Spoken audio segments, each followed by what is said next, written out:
A girl, just 14 years old, tragically ended the life of her sleeping sister who had disabilities. Only a few days prior to this shocking incident, her videos became extremely popular on TikTok. These particular videos are now seen as some of the eeriest ever shared on the platform. In today's case, we delve into the story of Claire Miller.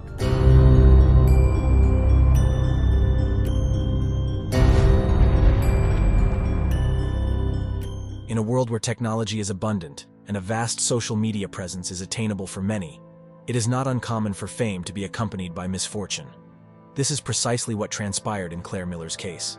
Absolutely, things are going to get quite complicated in this situation, so get ready, it's going to be quite the experience. In 2007, Claire Miller came into the world, and she was only 14 when an event occurred that would alter her existence indefinitely. Her mother and father, Marie and Mark Miller, spared no effort in their quest to ensure an optimal upbringing for their children. The two got married in 1997, 10 years before Claire would be born. The two eventually settled down in Manheim Township, Pennsylvania, where they decided to start a family. Claire's older sister, Helen, would be born in 2002. The surprise of her birth was overwhelming for the whole family, as early indications suggested she might have a medical issue. Unlike other infants, she didn't communicate in a typical way, and appeared to have difficulty maneuvering specific body parts. Eventually, it was discovered that Helen was born with cerebral palsy. It's likely that many people have heard of this condition. Yet for those who haven't, cerebral palsy refers to a long-lasting movement disorder that impacts individuals since their birth.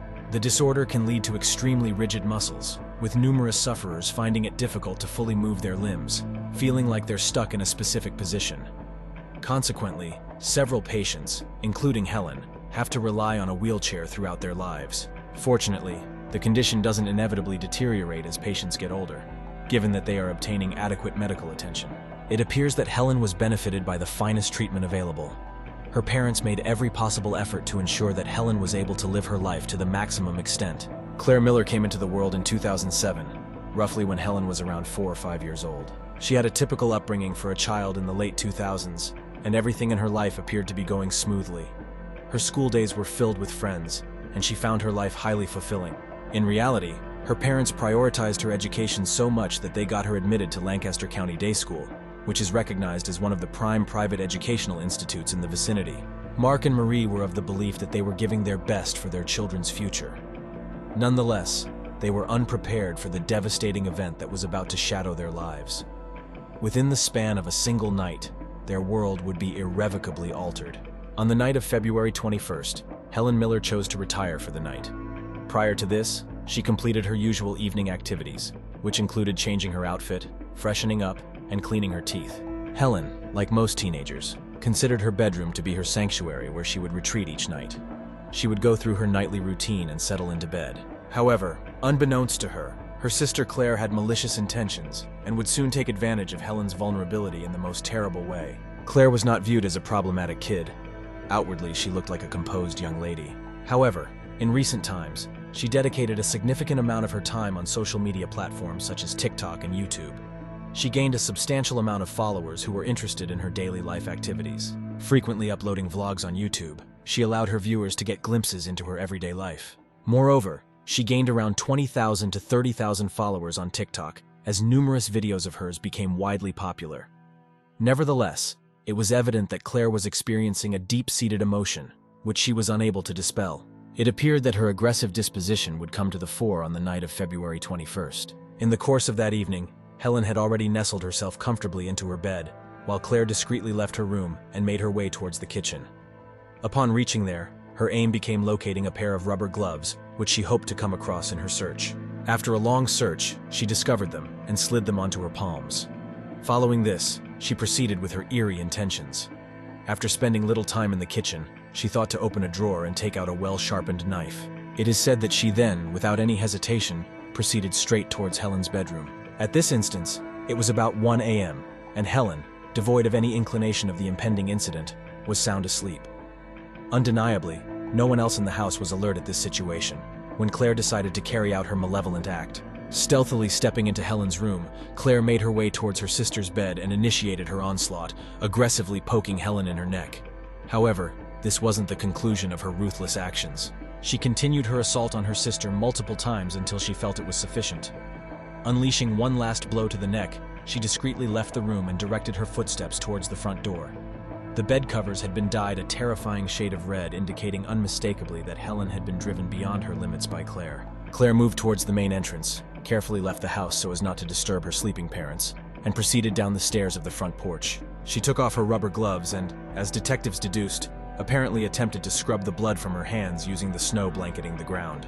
It's uncertain why she opted for this action rather than using the sink indoors to wash her hands, but it's possible that she did this to prevent disturbing her parents, although that's mere speculation.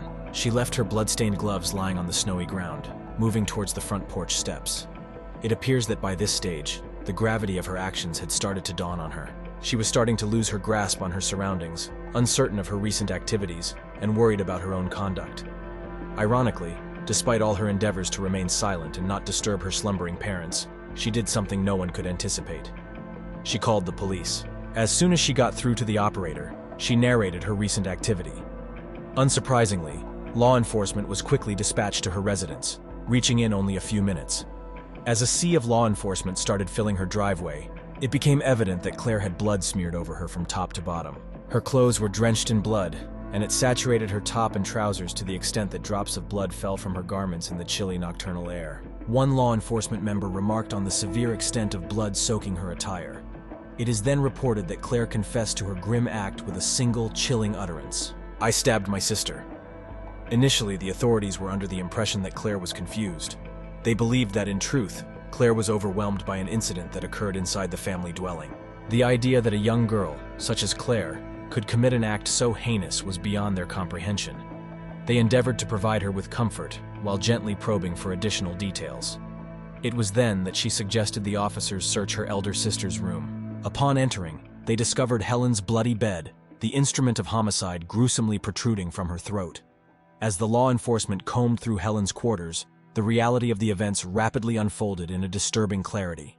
The signs were glaring, pointing directly to Claire as the culprit. Upon initial approach to Helen's resting area, it was observed that her positioning was supine under the blanket and cushioning.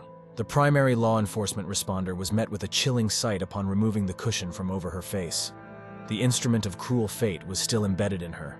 Despite the sinking realization that any hope seemed bleak for Helen's survival, the officers resolved to leave no stone unturned in an effort to revive the young child. Despite numerous fruitless efforts, they ultimately understood that their attempts were futile. Meanwhile, the parents of Claire and Helen had been roused from their sleep and had been informed about the incidents. The news caught them totally off guard, and they were at a loss, unable to comprehend what could have driven Claire to do such a terrible deed. To convey that they were immensely shocked isn't overwhelming enough. They were a joyous and affectionate family of 4 when they laid down to sleep the night before. However, a midnight revelation shattered their happiness, revealing that their family was abruptly devastated overnight. Their lovely young maiden was tragically lost from this world, while her sister was extracted from their home, now in detention awaiting her court hearing. This was every mother's and father's most dreadful horror, nevertheless an unthinkable event one never anticipates. Claire, now being taken into custody just right outside of their home for her actions, allegedly showed a lack of regret, according to the arresting officers. Instead, she continued to repeat, "I killed my sister." The ambiguity arises from the lack of detail in the officer's report. It remains unclear whether Claire repeated these words out of pride or was simply uttering them out of shock. Although I want to trust the latter, considering the brutality of the crime she just committed, it's difficult to be certain. Following Claire's confession, she was escorted to the nearby police station and put in an interview room. Despite confessing at the crime scene, authorities required additional confirmation to ensure she wasn't coerced into admitting guilt. Ultimately, it was revealed that there was no pressure involved. Claire chose to take her sister's life with little to no rationale behind her actions. This is what makes this particular case utterly bewildering. It remains uncertain why Claire chose to end her sister's life. The police are yet to disclose whether she privately shared her reason with them, and her legal representative hasn't made any statements regarding the matter as well. Claire's followers on TikTok increased by 10,000 as soon as the case details were made public. Ultimately, she gained a follower count of 32,000 on TikTok. However, TikTok later closed her account alleging a breach of service terms. In March 2021, Claire found herself in court.